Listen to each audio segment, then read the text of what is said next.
Welcome back to Fishing the Endless Season. You know, the Deschuttes River is a textbook example of the perfect salmon and steelhead stream because it's got the right combination of cool, constant flow water, high chemical productivity in the water, streamside vegetation, and look at this aquatic vegetation. It's a natural place for aquatic insects to breed, and it's a sure sign of the high chemical productivity of the river. You know, with the aquatic insects that are going to rear in the gravel and in this vegetation, and the terrestrial insects like grasshoppers and ants that'll hang out in these trees and drop into the stream, it's the perfect food base for a large production of both salmon and steelhead and trout. In most western rivers, you have either salmon or steelhead or trout, but very few are capable of supporting both together like the Deschuttes. The reason the Deschuttes has such high quality water is because when Mount Mazama blew up and created Crater Lake, the whole top of the mountain settled in the upper Deschuttes as ash fields, and to this day the snowpack sinks into that ash, is cold, and comes out as cold water springs in the headwaters of the Deschuttes. So you don't get a great big snow melt and then low warm water like you do in many streams. You get this constant flow of spring-fed cold water.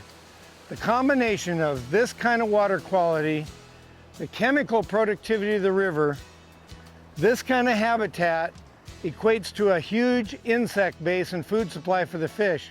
From a fish's point of view, dinner's served.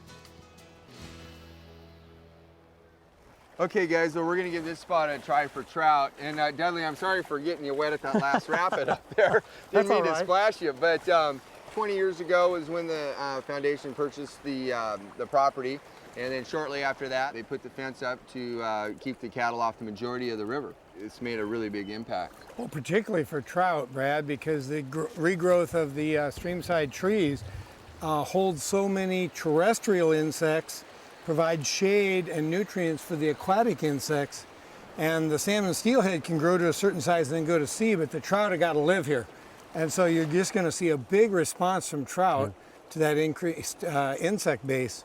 Historically, we'd have good trout populations in the upper river where you had more streamside vegetation, but down here it'd just be grazed to the dirt.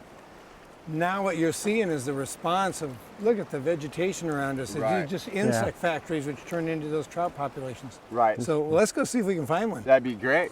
So Dudley, let's walk out here and see, probably make a few casts. This kind of drops off in here, but Work your magic, Dudley. Yeah. see if we can't get one right out of here or so.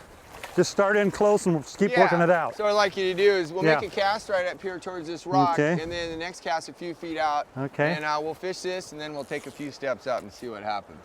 Well, Dudley, what we're going to do is we're going to try this, what they call an elk hair caddis, and it's about a size number 12 or so.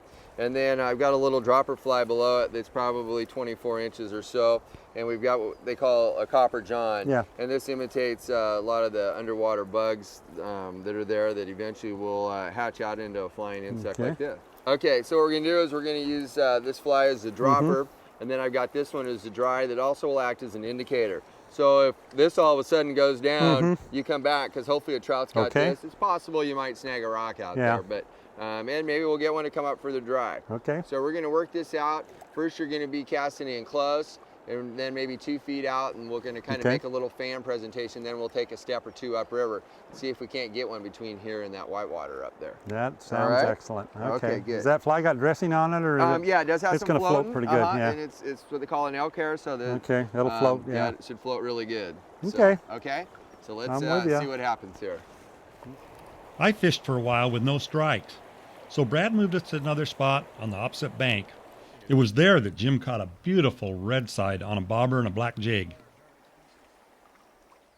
Brad, we got a beautiful, about 14-inch native red side. This is a red band trout. All the rainbows that are east of the mountains are red bands. Look at the beautiful spotting. Adipose fin, clearly not a hatchery fish. Just real deep, bright. What a beautiful fish. Yeah, and what I think is real interesting about these is how the fins are so purple on them. And they also seem to be pretty large compared to some other trout that, I've caught, and maybe even upriver, the trout that are there by Warm Springs. It's a very healthy fish. Took a black jig. Why don't we turn this baby loose? Yeah, that'd be great. It's a wonderful catch and release fishery. Well, it just shows what the health of the river system is, the type of trout that are in here, especially Exactly. being native fish like this. It's real important to leave them in the water, and when they're revived, let them swim off and be healthy like that. Okay, good job. Okay. Yeah, Hey, all good right. job. Don't go away. Fishing the Endless Season. We'll be right back.